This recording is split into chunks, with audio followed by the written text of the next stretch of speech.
Going now to Mike Ádams. Going back to last week, I've seen this so many times. Right when Europe's trying to pass laws like our food safety bill, they've already passed Codex Alimentarius to ban most vitamins and minerals. They have a big outbreak. They have other outbreaks here in the U.S., always by Big Agri in every big case, some big giant factory. And then Big Agri gave $17 million in 1 week in November to try to pass the Food Safety Act, like the Patriot Act or all these names, nothing to do with that, to openly put regulations on farms, ranches, and everybody else.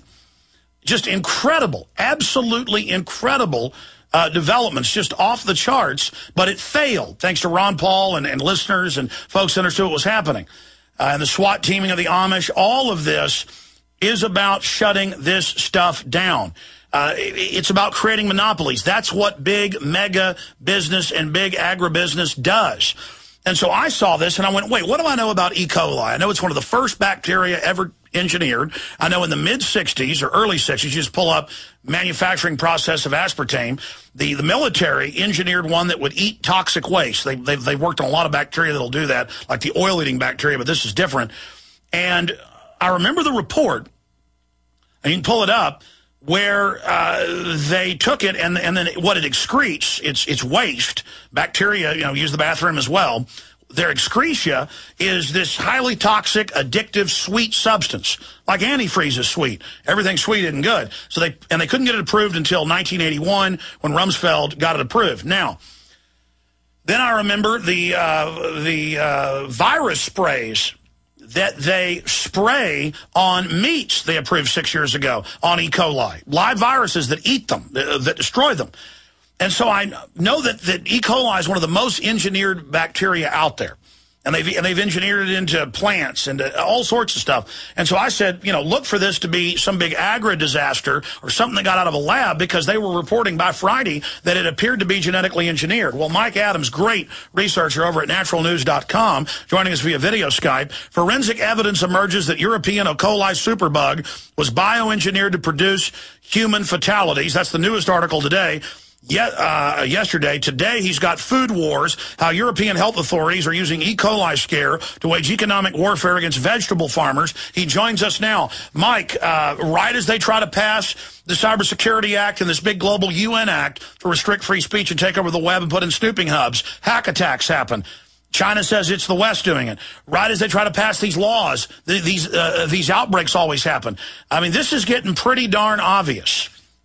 Well, you're exactly right, Alex. You've laid it out. It's classic problem, reaction, solution.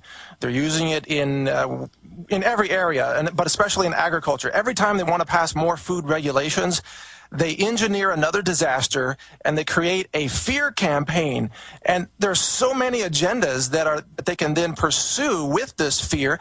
It's not just to enable them to enact new food regulations and tyrannical legislation and crack down on small farms and, raid the Amish at gunpoint and things like that. It's also the fact that they can retaliate against Spain. Because remember, Spain stood up against the GMO agenda. Spain said, we don't want GMOs in our country, even as, and this came out of WikiLeaks, by the way, even as the U.S. was working on a plan to force European nations to accept GMOs.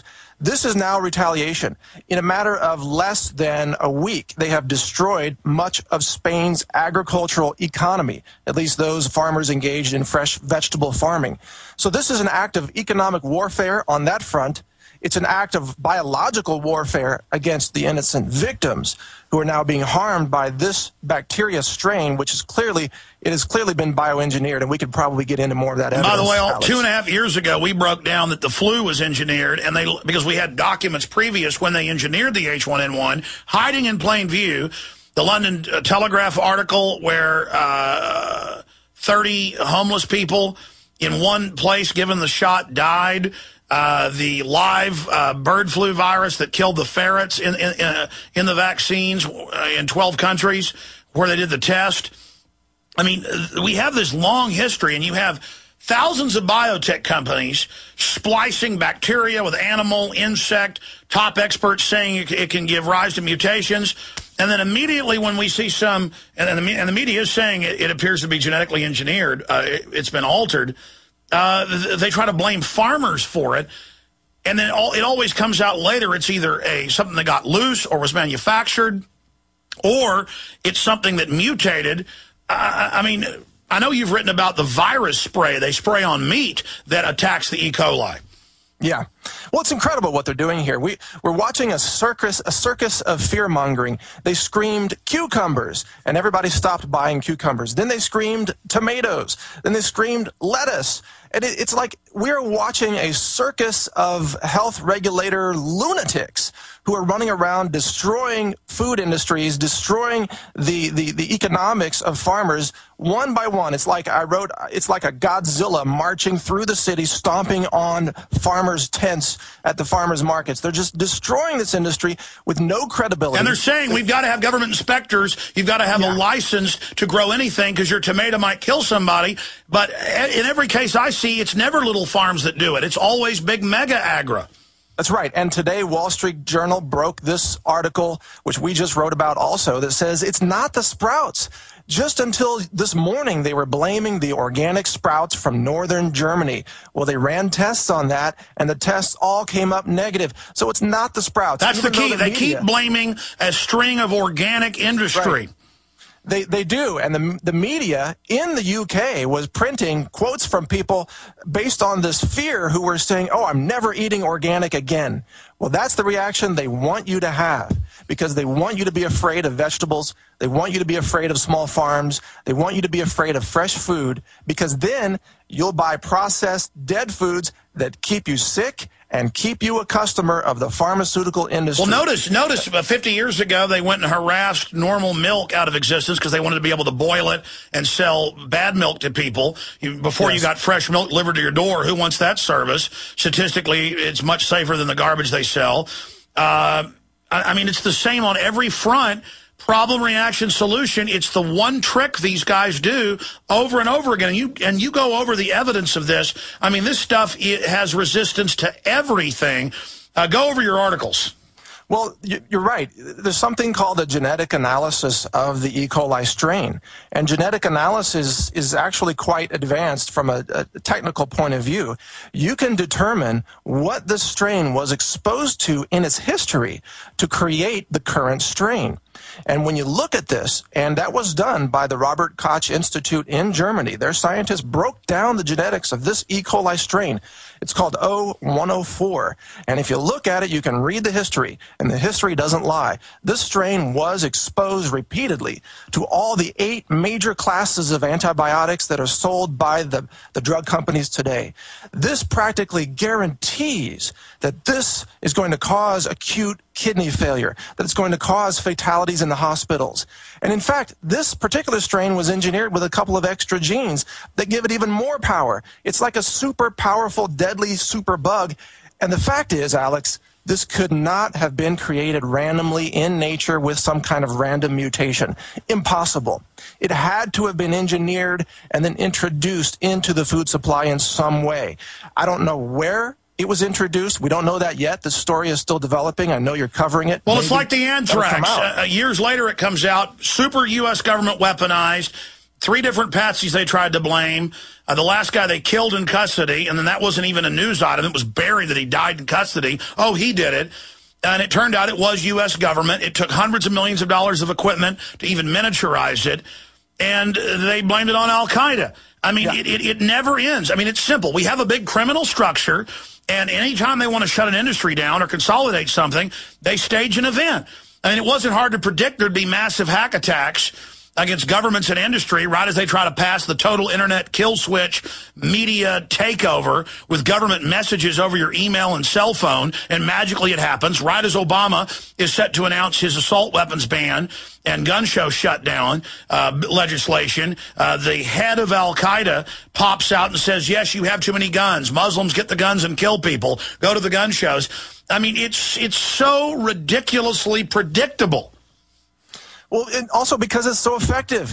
The public who isn't aware of all of this, they don't understand the dynamics. They don't know about problem, reaction, solution. They are so easily hoodwinked that this tactic works for the global elite. So of course they use it over and over again every time they want to pass a new regulation or clamp down on another freedom or convince people to be afraid of something. They can simply engineer it. And now the evidence of this engineering is in the genetic code of the E. coli itself. You can't argue with that. It's written in the DNA. Now, why isn't the mainstream media reporting this? Well, once again, because they're on the side of the global elite who are trying to fool people into thinking that fresh vegetables are harmful to you and that we need more food safety regulations and we need more clamping down on small organic farmers. That's the opposite of what we need. We need more local food, small organic farms, and less processed, mechanized, factory-made foods from the mega farms. And let's be clear why they get radiation, radiating in the food passed. Why 6 years ago they got it passed to spray live viruses that, quote, eat the bacteria. They admit it so they can feed you rotten meat, but radiate it so the bacteria aren't live, but you still get the toxins they've excreted.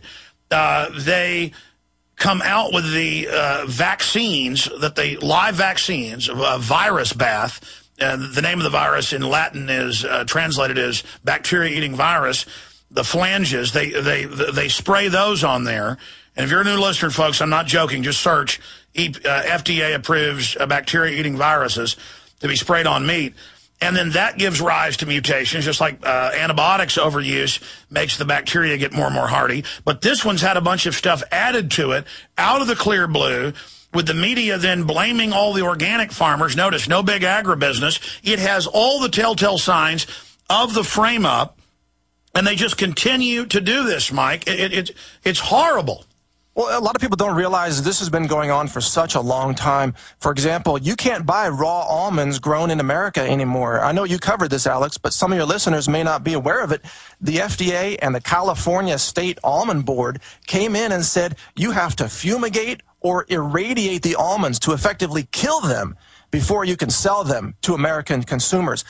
And why did they do that? Because raw almonds are a type of superfood. In fact, they contain an anti-cancer element that's part of an anti-cancer formula used in Chinese medicine. So one by one, they're going after the foods that can keep people healthy. They're banning the herbs in the EU. That's already a done deal. Banning the vitamins, the supplements, the medicinal By the way, folks herbs. Never believed us when we told them about Codex Alimentarius that was in the bill, the Food Safety Act last year. I mean, people go, oh, they wouldn't ban hundreds of over-the-counter vitamins and herbs. Yes, they did. It's happening. Wake up, folks. It is happening. It's week by week we find another example of some outrageous accusation against supplements or herbs or organic foods. I mean, the fact that this whole thing was blamed on Germany's organic sprout growers, and now that's completely false. But the damage is done, Alex. You know they can't retract that. People all over Germany have stopped buying sprouts, all over the UK. I mean, this has affected 10 nations in Europe, and the authorities can just shout out a vegetable and everybody will stop buying it. Carrots. Oh, all of a sudden no one's buying carrots anymore. Lettuce. No more lettuce. Spinach. No more spinach. I mean, this is economic warfare against the vegetable And they know farmers. what they're doing. They just randomly move. They could go test in minutes and see if it's that E. coli strain. They don't care. They knowingly every day throw out a new thing to scare everybody. But don't worry, we've got GMO that's safe. We've got irradiated produce, which they're now starting to do. We've gassed all your produce with sodium fluoride gas. Everything's okay now. We've killed all the food so it's safe. We've taken that raw milk. We're taking that cheese from raw milk. We're taking all those vitamins and minerals from you, and we're going to give you McDonald's food that doesn't even decompose when left on a plate for 6 months.